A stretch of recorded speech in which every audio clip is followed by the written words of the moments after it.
मिथुन राशि वाले बंधु, आप सभी का बहुत बहुत स्वागत है। हृदय से अभिनंदन, आभार। मिथुन राशि भिंड यूट्यूब चैनल में। तो मिथुन राशि वालों, जरा ध्यान से समझना। भयानक तूफान आपकी ओर बढ़ रहा है, मुसीबतों का पहाड़ आपके ऊपर टूटने वाला है। आने वाले समय और काल में आपके जीवन में भयंकर नकारात्मक घटनाओं की झड़ी जैसी लगने वाली है। आपके ऊपर ना केवल तांत्रिक क्रिया नकारात्मक ऊर्जाओं का प्रभाव रहने वाला है, बल्कि बनने वाले शुभ ग्रह योगों का भी आपको कोई भी लाभ प्राप्त नहीं होगा जब तक आप करते रहेंगे ये 5 बड़ी गलतियां। जी हाँ बंधुओं, इन 5 बड़ी गलतियों में कुछ गलतियां ऐसी हैं जिन्हें आप चाह कर भी सुधार नहीं सकते हैं। चाहे इनके बारे में आपको लाख बार ही क्यों ना बता दिया जाए, तब भी इन गलतियों को आप सुधार नहीं सकते हैं, क्योंकि ये आपकी कुंडली में होने वाली ग्रहों की स्थितियां हैं। आपकी कुंडली आज हम खुलवाएंगे और आपकी कुंडली में आपके सामने ही ग्रहों की कुछ ऐसी स्थितियां हैं जिनके बारे में आपको जागरूक करेंगे। और इन नकारात्मक ग्रह स्थितियों के क्या परिणाम होते हैं, क्यों आपके जीवन में लगातार एक के बाद एक स्ट्रगल है, संघर्ष है। ऊंचाई जीवन में आती तो है, लेकिन फिर आप नीचे आ जाते हैं। उतार चढ़ाव की स्थिति जीवन में क्यों बनी रहती है, इसके विषय में आपको बताएंगे। साथ ही आपको बताएंगे आपकी कुंडली के अनुसार सर्वश्रेष्ठ समाधान। जी हाँ बंधुओं, जब लग्न पीड़ित होता है, जब राहु की स्थिति नेगेटिव होती है, शनि की स्थिति नेगेटिव होती है, तब हमें कौन से विशेष उपाय करने चाहिए। हमने अपने एक कार्यक्रम में कहा था कि राहु का उपाय, शनि का उपाय कोई ऐसा उपाय नहीं है जिसे हर कोई व्यक्ति जाकर करने लगे और उसके जीवन में शुभ घड़ियां आ जाएं। इन्हें क्रूर ग्रह, पापी ग्रह कहा जाता है। शनि की तो दृष्टि ही बकरी होती है, राहु को एक छाया ग्रह, राक्षस ग्रह माना गया है। इनके उपाय यूं ही बिना सोचे समझे कर लेना केवल और केवल अपनी मुसीबत को बढ़ा लेना है। तो आज के इस विशेष कार्यक्रम में हम आपकी कुंडली आपको दिखवाएंगे। जिस प्रकार हम आपको गाइड करेंगे उस प्रकार आपको अपनी कुंडली देखनी है, और आपको स्वयं ही पता लग जाएगा कि आपके जीवन में जो परेशानियां हैं उनका कारण, मूल स्रोत क्या है। जब तक स्रोत को हम समाप्त नहीं करेंगे तब तक मुसीबतें कम नहीं होंगी। बाकी आपके द्वारा की गई कुछ विशेष गलतियां भी हैं जिनसे आपको जागरूक होना बहुत जरूरी है, और इन गलतियों से छुटकारा प्राप्त करना बेहद अनिवार्य है। क्योंकि ये गलतियां कोई साधारण गलतियां नहीं हैं। इन गलतियों से ही जीवन में नकारात्मकता आती है, शुभ कार्य बाधित होते हैं, बरकत घर में नहीं आ पाती है, लाख प्रयासों के बाद भी धन संचय नहीं हो पाता है। कई बार ऐसे लोगों से हमारी मुलाकात होती है, वो कहते हैं कि गुरुजी, हमारे घर में 4 लोग कमाने वाले हैं, चारों के चारों ही धन कमाते हैं। तो इस हिसाब से हमारे घर की स्थिति अच्छी होनी चाहिए, क्योंकि चारों ही बड़े सम्मिलित रहते हैं, एक ही साथ अपने धन का संचय करते हैं, खर्च करते हैं। फिर भी ना जाने कैसी स्थिति बनी है कि वर्षों से पैसा संचित ही नहीं हो पाता है, धन रुकता ही नहीं है। एक तरफ से आता है और दूसरी तरफ से कब निकल जाता है, भनक तक नहीं लग पाती है। तो ऐसी विचित्र स्थितियां जीवन में क्यों बनती हैं? इन गलतियों की वजह से। तो आपको इन गलतियों से अब सतर्क होना है, क्योंकि अब जैसे जैसे दिन आगे बढ़ रहे हैं, राहु की शक्ति कमजोर होती चली जाएगी, और आगे चलकर राहु शनि का विखंडन हो जाएगा, युति टूट जाएगी, और कुछ समय बाद मंगल भी अनुकूल हो जाएंगे, नीच राशि से बाहर निकल आएंगे। फिलहाल आपको 14 मई और 15 मई को एक बहुत ही सुंदर योग मिलेगा देखने के लिए, जब गुरु पूरे 1 साल के बाद राशि परिवर्तन करेंगे और अतिचारी होकर अपनी गति को बढ़ाकर राशि में गोचर करेंगे, मिथुन राशि में, जिसका लाभ आपको बहुत अधिक प्राप्त होगा। अतिचारी गुरु दुगनी शक्ति से आपके जीवन में खुशियां लेकर आएंगे। गुरु एक सौम्य ग्रह है, इसी के साथ साथ सूर्य का भी राशि परिवर्तन होगा। तो ये जो शुभ राशि परिवर्तन है ग्रहों के, इनके लाभ भी तो आपको मिलने चाहिए, परंतु गलतियों से नकारात्मकताएं की दीवारें बन जाती हैं और फिर जीवन में खुशियां बाधित होने लगती हैं। इन बातों को आप हल्के में मत लेना। ये बातें वो हैं जो आपको कोई बताएगा नहीं। जब आप मोटी मोटी दक्षिणाएं देंगे, लोगों को फीस देंगे, तब लोग इन विषयों को चर्चा करते हैं, वरना कोई नहीं करता ऐसे गहरे विषयों की चर्चा। लोग मीठी मीठी बातें, अच्छी अच्छी चिकनी चुपड़ी बातें करके कार्यक्रमों में चले जाते हैं, और सुनकर तो आप बहुत आनंद आता है कि अब तो बहुत अच्छा होने वाला है, ये होगा वो होगा, इतना सब कुछ, कर्जा चला जाएगा, पैसा ही पैसा होगा, सब कुछ अच्छा। लेकिन होता कुछ भी नहीं है, बस बातें हैं। क्योंकि ये बातें इसीलिए की जाती हैं ताकि लोगों का दिल जीता जा सके, रीच बढ़ाई जा सके, और लोग आपसे जुड़ने का प्रयास करें। लेकिन सत्य कहने वाले बहुत ही कम हैं। और जो सत्य कहते हैं उनको लोग विश्वास नहीं करते, क्योंकि सत्य की खूबी यही है कि इस कलयुग में सत्य रूखा सूखा और कड़वा है। तो भला किसे कड़वा स्वाद अच्छा लगेगा? सत्य सुनने के लिए शक्ति चाहिए। तो लेकिन कोई बात नहीं है, हम तो कहेंगे महामाई के भक्त हैं, माई की सेवा करते हैं, प्रथम कर्तव्य सत्य के प्रति है, महामाई के प्रति है, अन्य कर्तव्य सभी के लिए है। तो हम तो अपना कर्म निभाएंगे, अपना कर्म करेंगे, अपना कर्तव्य निभाएंगे।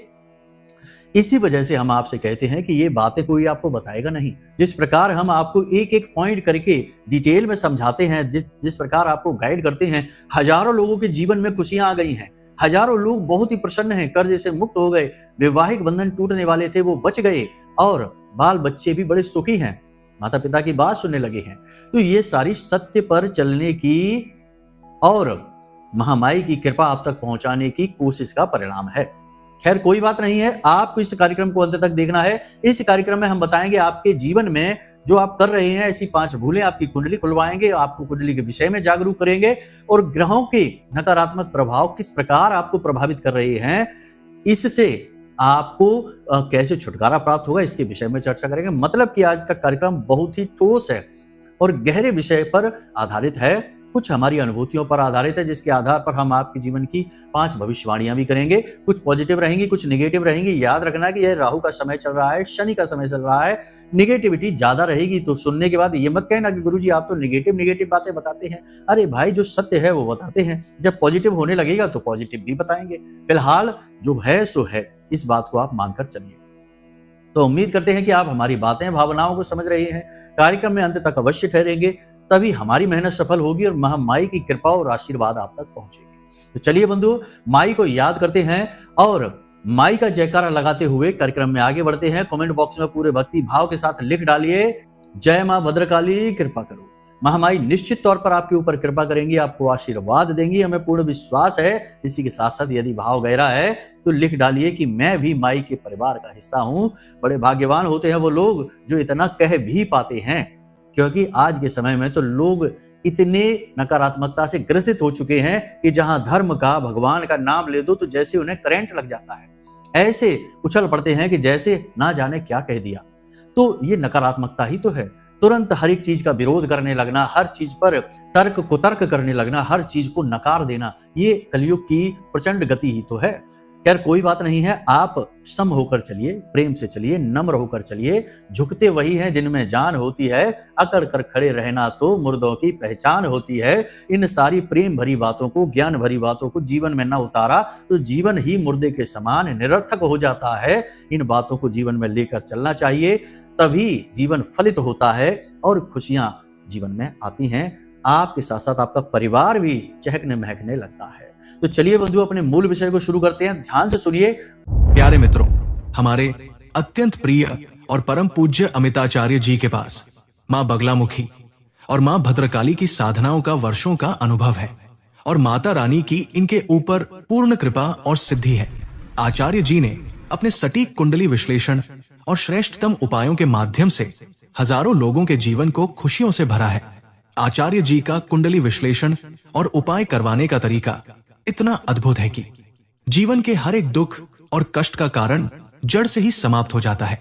फिर समस्या चाहे जैसी भी हो, कर्जा बहुत बढ़ गया हो, व्यापार चल नहीं रहा हो, बीमारियों में आप बर्बाद हो चुके हो, रिश्तों में प्रेम समाप्त हो चुका हो, या फिर नौकरी ही ना मिल रही हो, विवाह में देरी होती हो, कैसी भी समस्या हो, इन समस्याओं का कारण क्या है, कौन सी महादशा परेशान कर रही है, कौन सा दोष लगा हुआ है, सब कुछ आचार्य जी इतना सटीक बताते हैं कि वर्षों वर्ष के दुख कुछ ही दिनों में समाप्त हो जाते हैं। अगर आपके जीवन में भी कोई ऐसी संकट की घड़ी है तो यही सही समय है जब आप पूज्य आचार्य जी के हाथों से अपनी कुंडली का विश्लेषण करवाएं और वर्षों से चल रहे दुखों और संकटों के इस चक्र से बाहर निकल जाए। प्यारे मित्रों, अभी वीडियो में दिए गए नंबरों पर फोन करिए और अपनी कुंडली का श्रेष्ठतम आकलन करवा डालिए। जिंदगी बदलने का ये सबसे बड़ा मौका हाथ से मत जाने दीजिएगा। जय माई की, महामाई आपका कल्याण करे। 5 बड़ी गलतियां सबसे पहले हम आपको बताते हैं, आपकी कुंडली खुलवाते हैं और आपकी कुंडली के अनुसार आपको बताते हैं। आप या तो आपके पास कुंडली आपकी हो, उसे ओपन कर लीजिए, या फिर किसी मोबाइल के किसी ऐप में जाइए, वहां अपनी डिटेल भरिए और अपनी कुंडली निकाल लीजिए। आपने कुंडली निकाल ली, हम मानकर चलते हैं। अब आप अपनी कुंडली को देखिए, आपकी कुंडली का लग्न यानी कि पहला जो भाव होता है, जो सबसे ऊपर ऐसा चौखाना जैसा बना है, वह पहला भाव है, उसे लग्न कहते हैं। लग्न में जो भी नंबर लिखा हुआ है वह लग्न की राशि है। ठीक है, मानकर चलते हैं कि लग्न में 7 नंबर लिखा है, तो आपकी राशि जो लग्न की राशि है वह तुला हुई। तो तुला का जो स्वामी ग्रह है वह शुक्र है। इसी प्रकार कोई भी नंबर वहां लिखा हो सकता है, 2 नंबर भी लिखा हो सकता है तो वृष है तो उसका भी शुक्र हुआ, 1 नंबर लिखा हो सकता है तो मेष है तो मंगल हुआ, 5 नंबर लिखा हो सकता है तो उसका मालिक सूर्य हुआ। तो इस प्रकार आपको अपने लग्न में देखना है कि कौन सा नंबर लिखा है, यानी कि कौन सी राशि है और उस राशि का स्वामी कौन है। उससे पता चलेगा कि वह आपका लग्न का अधिपति हुआ, यानी लग्नेश हुआ। उसके प्रभाव में आपकी पूरी कुंडली रहने वाली है। लग्नेश जो है वो कुंडली का सबसे शक्तिशाली, सबसे प्रभावशाली ग्रह होता है। उसकी स्थिति पर यह निर्भर करता है कि जातक किस प्रकार जीवन जिएगा। तो मानकर चलते हैं कि शुक्र आपका लग्न का स्वामी है। तो अब आपको यह देखना है कि शुक्र आपकी कुंडली में किस भाव में बैठा है। अगर शुक्र आपकी कुंडली में 3रे भाव में, 6ठे भाव में, 8वें भाव में या 12वें भाव में बैठ गया तो समझिए कि आपकी कुंडली में लग्नेश पीड़ित हो गया, यानी कि लग्न को पीड़ा प्राप्त हो रही है। समझिए कि जो आपके घर का मुखिया है, अगर वही पीड़ित हो गया तो पूरा घर तो पीड़ित होगा ही, टेंशन में आ ही जाएगा। यही होता है जब लग्नेश पीड़ित होता है। दूसरी स्थिति यह बनती है कि आपका जो लग्न है उस लग्न पर किसी पापी ग्रह की दृष्टि पड़ रही हो।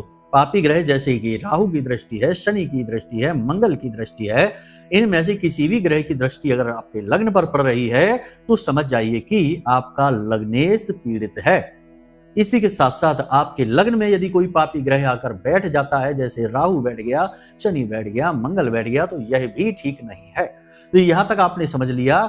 इसी के साथ साथ जो आपका लग्नेश है, जैसे शुक्र मान लिया आपका लग्नेश है, तो शुक्र के साथ कोई पापी ग्रही बैठ जाता है, शनि तो फिर भी ठीक है, लेकिन यदि मंगल बैठ गया, राहु बैठ गया, तो केतु भी बैठ गया, तब भी लग्नेश आपका पीड़ित हो गया। जिनका लग्नेश पीड़ित होता है, जिनका कुंडली का लग्न पीड़ित होता है, वो जीवन में कभी सुखी नहीं रह पाते हैं। उनकी हाइट नहीं बढ़ती है और उनका वाणी इतनी प्रभावशाली नहीं रहती है, जीवन में कभी धन संचय नहीं कर पाते हैं, मेहनत का कोई भी फल प्राप्त नहीं होता है और धीरे धीरे उनका दिमाग कुंद होता चला जाता है और एक समय पर आकर ना तो उनके घर में उनकी इज्जत होती है, ना ही समाज में कोई इज्जत होती है और ना ही उनके जीवन में कोई ऐसे कारनामे होते हैं जिन्हें लोग सम्मान की दृष्टि से देखें। मतलब कि जिसका लग्न पीड़ित हो गया उसका तो इस संसार में आना ही व्यर्थ सा हो जाता है। अब ज्योतिष की खूबसूरती यहीं पर निकल कर आती है कि आपने किसी एस्ट्रोलॉजिस्ट को अपनी कुंडली दिखा दी, किसी ज्योतिषी को कुंडली दिखा दी, तो वह कह देगा कि आपका लग्नेश पीड़ित है और लग्नेश की पीड़ा का समाधान आपको बताएगा। और जैसे ही आप समाधान शुरू करेंगे, आपका लग्नेश जो पीड़ित था अब वह बली होने लगेगा और आपकी दिन और दिशा दोनों बदलने लगेंगे। ये बहुत ही बड़ी बात है, ये बहुत ज्यादा बड़ी बात है, क्योंकि इस तरह सैकड़ों लोगों की जिंदगी में खुशियां आती हमने स्वयं देखी हैं। हमने स्वयं उपाय करवाकर लोगों के जीवन को चमत्कारी ढंग से बदला है। तो ये बात हम अपने अनुभव से आपको बता रहे हैं। तो अब यहां पर आपका लग्नेश आपको देखना है। अगर आपको इतने पर भी समझ में नहीं आ रहा है तो आप टेंशन न लो, छोटी सी दक्षिणा के साथ आप कुंडली अपनी हमें दिखवा सकते हैं। नंबर हमने वीडियो में दे रखे हैं, इन नंबरों पर आप फोन करिए और अपनी कुंडली दिखवा लीजिए। आपको श्रेष्ठतम समाधान मिल जाएंगे कि आपका लग्नेश पीड़ित है कि नहीं है, यह भी पता चलेगा। या फिर लग्नेश की जगह आपका जो धनेश है यानी दूसरा भाव है, कहीं वो तो पीड़ित नहीं है, जो आपका सप्तम भाव है वही तो पीड़ित नहीं है, दसम भाव तो पीड़ित नहीं है, नवम तो पीड़ित नहीं है। इस तरह से आपके जो महत्वपूर्ण भाव हैं, जिनसे जिंदगी का आधार बनता है, खुशियां जीवन में आकर्षित होती हैं, उन भावों पर कोई नकारात्मक दृष्टि तो नहीं है, किसी की कोई नकारात्मक ग्रह तो नहीं बैठा है, कोई गलत योग युति तो नहीं है। इनके समाधान आपको हम बता देंगे और आप जैसे ही उपाय करना शुरू करेंगे, देखिए रातों रात चमत्कार नहीं होगा कि आज उपाय किया और कल कोई आपको झोली भर के रुपए देके चला गया कि लो भाई साहब आपके करोड़ों रुपए हमारे पास हैं, आप ले लो। ऐसा नहीं होता है। ये बातें भी करना बड़ी ही बचकानी बातें हैं। आप 27 दिनों में यानी कि एक चंद्रमास में आपको समाधान स्पष्ट तौर पर दिखाई दे जाएंगे कि हाँ बदलाव आ चुका है। जी हाँ, दिन और दिशा, विचारधारा सब कुछ बदल जाएगी 27 दिनों के अंदर अंदर। ठीक है, तो एक तो ये हो गया, ये एक गलती है, इसको आप चाहकर भी सुधार नहीं सकते हैं जब तक कि आप किसी एस्ट्रोलॉजिस्ट से, किसी ज्योतिषी से संपर्क में नहीं आते हैं। इसीलिए हमने कहा कि एक गलती ऐसी है जिसे आप चाहकर भी सुधार नहीं सकते हैं। अब दूसरी गलती की बात करते हैं कि हमेशा अपने बारे में नेगेटिव सोचते रहना, क्योंकि लंबे समय से परेशान चल रहे हैं, लंबे समय से टेंशन में चल रहे हैं, धन की समस्या, स्वास्थ्य की समस्या, क्लेश रहता है, हर जगह बाधाएं ही बाधाएं, स्ट्रगल इतना ज्यादा है कि लड़ते लड़ते थक गए हैं, तो अपने बारे में ही निगेटिव विचारधारा बना ली है कि शायद अब जिंदगी में कुछ बचा नहीं है, अब सिर्फ टेंशन है, अब नर्क की तरह जीवन को बस भोगना है, अब कुछ भी जीवन में नहीं हो सकता, चाहे कोई उपाय कर लें, चाहे कोई पूजा कर लें, कुछ भी नहीं हो सकता। ये जो विचारधारा है, नकारात्मक विचारधारा, और भी गहरी होती है, बहुत गहरी होती है। तो ये जो नकारात्मक विचारधारा है, ये बहुत बड़ी गलती है। क्योंकि देखिए कि आपने कोई कर्म किया, वो एक कहावत आपने सुनी होगी, हमने भी सुनी है कहीं पर, कि एक पत्थर तोड़ने वाला बड़े से पत्थर को तोड़ने का मन बनाता है और हथौड़े से उस पर वार करना शुरू करता है, एक के बाद एक वो उस पर सैकड़ों वार करता है, और वह पत्थर टस से मस नहीं होता, टूटता ही नहीं है। फिर अचानक अगला बार वह करता है और वह पत्थर 2 टुकड़ों में टूट जाता है। लोग देखकर आश्चर्य में पड़ जाते हैं कि वाह, तुमने तो एक हथौड़ा मारा और पत्थर टूट गया। लेकिन क्या सचमुच में एक हथौड़े से ही पत्थर टूटा? नहीं, उसके द्वारा किया गया हर एक वार पत्थर को अंदर से कमजोर कर रहा था, और अंतिम वार जब उसने किया तो उसमें वह पत्थर 2 टुकड़ों में टूट गया। तो उसके द्वारा किए गए हर एक वार की अहमियत उतनी ही है जितना कि अंतिम वार की अहमियत थी। ठीक उसी प्रकार जीवन में यदि संघर्ष है, कष्ट है, परेशानी है, आप उनसे बाहर निकलने का प्रयास कर रहे हैं, तो आपके द्वारा किया गया हर एक प्रयास, चाहे वह फलित हो रहा हो या ना फलित हो रहा हो, तब भी वह उतना ही कीमती और बेशकीमती है जितना कि वह प्रयास होगा जो आपको इन मुसीबतों से बाहर निकालेगा। कहने का मतलब यह है कि एक एक ईंट कर करके अपने जीवन को आप रच और गढ़ रहे हैं। जब अंतिम ईंट लगाकर और आप कामयाबी को सिर उठाकर देखेंगे, तब यह न सोचना कि उस अंतिम ईंट से आप कामयाब हुए हैं। हर ईंट, हर संघर्ष, हर तकलीफ, हर दुख आपको आगे बढ़ा रहा है। अब ऐसे में बीच में ही निगेटिव हो जाना, नकारात्मक हो जाना, भगवान को कोसने लगना, किस्मत को कोसने लगना, अपने रिश्ते नातों को, अपने आप को ही कोसने लगना कि हम तो पैदाइशी बदनसीब हैं, हम तो पैदाइशी पनौती हैं, ऐसे ऐसे भी लोग कहते हैं, हमने तो जिंदगी में कभी सुख नहीं देखा, हम तो कभी सुखी नहीं हो सकते। ये विचारधारा बहुत ही खतरनाक, ये एक जहर की तरह काम करती है और आपके द्वारा किए गए हर एक कर्म को वहीं के वहीं समाप्त कर देती है। तो इससे आपको दूर रहना है। एक कहानी जो हमने आपको पिछले भी कार्यक्रमों में सुनाई थी, फिर सुना देते हैं कि एक बार अर्जुन और भगवान श्री कृष्ण जा रहे थे। एक कुत्ते की लाश सड़क के किनारे पड़ी हुई सड़ रही थी। अर्जुन ने मुंह पर कपड़ा रखा, नाक पर, और कृष्ण से कहा कि माधव देखो, कुत्ते की लाश कितनी बुरी तरीके से सड़ गई है। कृष्ण भगवान मुस्कुराए और बोले, अर्जुन कुत्ते के दांत देखो कितने चमचमा रहे हैं। यानी कि अर्जुन ने जहां नकारात्मकता देखी, कृष्ण ने, भगवान श्री कृष्ण ने सकारात्मकता देखी। यानी कि एक सड़ी गली लाश में से भी पॉजिटिव एनर्जी देखने का सामर्थ्य भगवान के पास है, और वो यही आपको भी सिखा रहे हैं कि आप जिंदगी के हर एक पल, हर एक तकलीफ, हर एक दुख में आपको पॉजिटिव रहना है, भगवान पर विश्वास रखना है। जिसने भगवान से विश्वास हटा लिया, जो भगवान को कोसने लगा, उसका उद्धार असंभव है। ठीक है, तो ये सारी बातें हम आपको बता रहे हैं, ये हल्के में मत लेना, ये आपके जीवन का मूल है, सार है। इन्हीं के आधार पर जीवन आपका आगे बढ़ेगा। इन बातों को हल्के में ले लिया, इन बातों की अहमियत नहीं समझी और छोड़कर कार्यक्रम चले गए, तो बेड़ा गर्क है। कोई नहीं आएगा बचाने के लिए। इस संसार में कोई किसी को बचाने नहीं आता, कोई किसी का उद्धार करने नहीं आता। सब मतलब के साथी हैं, उतना ही मदद करेंगे जितने में उनको नुकसान ना हो जाए, उतनी ही बात बताएंगे जितने में उनको कोई घाटा ना हो जाए। जरा भी एक पैसे का भी किसी का नुकसान या घाटा होने लगेगा, लोग आपसे पीछा छुड़ा लेंगे, फिर चाहे आप जियो या तो बस। ये सारी बातें समझिए। हम माई के सेवक हैं, महामाई की सेवा करते हैं, और आपके जीवन को खुशियों से भरना हमारा परम धर्म है, क्योंकि हमारे लिए यह एक सेवा कार्य है। अब कुबुद्धि और मूर्खों की नजर में तो 50 बातें होती हैं कि आप तो व्यू ले रहे हैं, ये ले रहे हैं, वो ले रहे हैं। यूट्यूब से कोई, हमारे जैसे लोग कभी करोड़पति नहीं बनते, क्योंकि यूट्यूब कितना किसको देता है ये सब जानते हैं। हम तो बस सेवा कर रहे हैं, और बस महामाई दे रही हैं जो देती है, और उन्हीं से हम आस रखते हैं, और किसी से कोई उम्मीद आस नहीं रखते। माई ही हमारी दाता है, वही हमारी माँ है, और हम उन्हीं पर अपनी आश टिकाते हैं, और हमारी हर आश को वो पूरा कर देती है। तो इन सब फिजूल की, बितरकी, कुतरकी बातों से आप दूर रहें, ज्यादा बेहतर रहेगा। तीसरी गलती आपको हम बता दें कि किसी पर भी विश्वास नहीं करना है। विश्वास आपके लिए विष के समान होगा। यह जो समय और काल है यह अनुकूल नहीं है, पूर्ण प्रतिकूल है, और इस समय पर किसी के साथ विश्वास करना, किसी पर भी भरोसा कर लेना आपके लिए विष के वास के समान हो जाएगा। आगे चलकर आपको धोखा प्राप्त होगा। धन को लेकर खास तौर से किसी को विश्वास नहीं करना, यूं ही किसी की मदद के लिए पैसा नहीं दे देना, किसी की सहायता के लिए धन नहीं दे देना, और किसी को भी उधार नहीं देना है अगले 5 से 7 दिनों में। समय और काल बहुत ही नेगेटिव है। राहु आपको लंबी चौड़ी चोट पहुंचा देगा, पैसा तो वापस नहीं आएगा, इस बात की गारंटी है। ठीक है। चौथी गलती हम आपको बता देते हैं, आपकी कटु वाणी। वाणी को आप हल्के में मत ले लेना। आप जो भी कुछ बोलते हैं वह अक्षरों से निर्मित होता है, और अक्षर का मतलब होता है जिसका कभी क्षरण नहीं होता। आपने ये कहावत तो सुनी ही होगी कि थप्पड़ की मार लोग भूल जाते हैं, लेकिन बातों की जो मार होती है वह कोई नहीं भूलता है। बातें याद रह जाती हैं, बाकी आपके द्वारा किए गए सारे कर्म भुला दिए जाएंगे। आपके द्वारा बोले गए शब्द आजीवन याद किए जाएंगे, और बातों की वजह से ही रामायण और महाभारत का युद्ध भी हो गया। शब्दों में बहुत अधिक शक्ति होती है, तो आपको अपनी वाणी पर पूर्ण नियंत्रण रखना है अगले 5 से 7 दिनों में, वरना विवाद, तनाव, झगड़ा और नकारात्मकता निश्चित है। अब शब्द किसी से भी ना बोलें, कठोर वाणी का प्रयोग ना करें, और जितना हो सके उतना विनम्र होकर चलें, तो ही आपका उद्धार होगा, वरना बहुत विषम परिस्थितियां आ रही हैं, कठिनाई दूर नहीं होगी।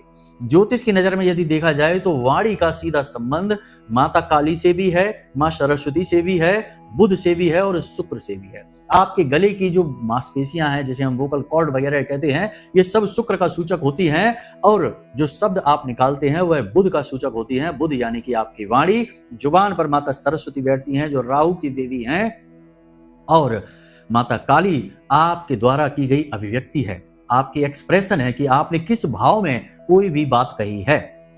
तो कहने का मतलब यह है कि आप अपनी वाणी को हल्के में मत लेना। आपकी वाणी आपको बना सकती है, आपको मिटा सकती है, शत्रु को मित्र और मित्र को शत्रु भी बना सकती है। तो सोच समझकर बड़ी चतुराई के साथ अपने शब्दों का आपको प्रयोग करना है, वरना यह आपकी बहुत बड़ी भूल होगी, इसकी कीमत आपको चुकानी पड़ेगी। अंत में आपसे हम यही कहेंगे कि अपनी सेहत का विशेष ख्याल रखिए। कोई पुरानी एलर्जी, पेट में दर्द, किसी प्रकार का इन्फेक्शन या फिर ब्लड शुगर के मरीजों के लिए बहुत बड़ी मुसीबत आने वाली है अगले 5 से 7 दिनों में। और सबसे बड़ी बात कि आप फिसल कर गिरेंगे, कोई छोटी मोटी दुर्घटना, चोट, हादसा हो सकता है। संभल कर चलना है, ऊंचे स्थानों पर संभल कर जाना है। गिरने का, फिसलने का और चोट लगने का पूरा भाव निर्मित हो रहा है, तो सावधानी ही एकमात्र बचाव रहेगा।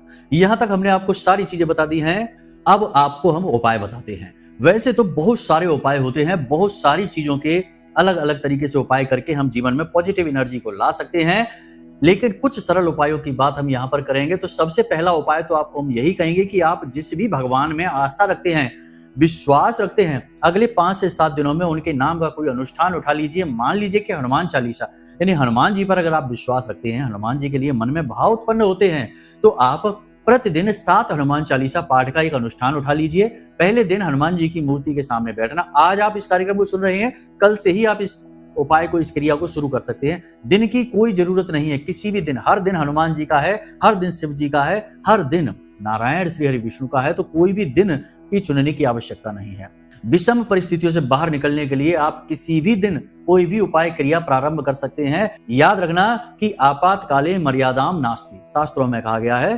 तो विषम परिस्थितियों में मर्यादा के बारे में विचार ना करें, छोटी छोटी बातों को आप रुकावट का कारण ना बनाएं। तो आपको क्या करना है कि कल से ही सुबह सोकर जागें, भगवान के लिए, हनुमान जी के लिए बता देते हैं, हाथ में थोड़ा सा जल लेना। वैसे स्नान आदि करने के बाद जाना है पूजा घर में, ये तो आप समझते ही हैं। गाय के घी का दीपक जलाना है, भगवान को प्रसाद चढ़ाना है। उसके बाद हाथ में थोड़ा सा जल, थोड़े से चावल, हो सके तो लाल रंग का पुष्प लेकर, और हाथ में अपनी अंजलि में भगवान के सामने जल लेकर और संकल्प करेंगे कि भगवान, हम अगले 7 दिनों तक 7 हनुमान चालीसा प्रतिदिन का अनुष्ठान करने का संकल्प लेते हैं। आप हमें हमारी मुसीबतों से बाहर निकालिए। बहुत शक्तिशाली उपाय है, इसे आप करके देखना एक बार, चमत्कार हो जाएगा, हम गारंटी देते हैं। तो इस प्रकार जल लेना है और आपको छोड़ देना है। अपने ही पूजा घर में करिए, कहीं बाहर जाने की जरूरत नहीं है।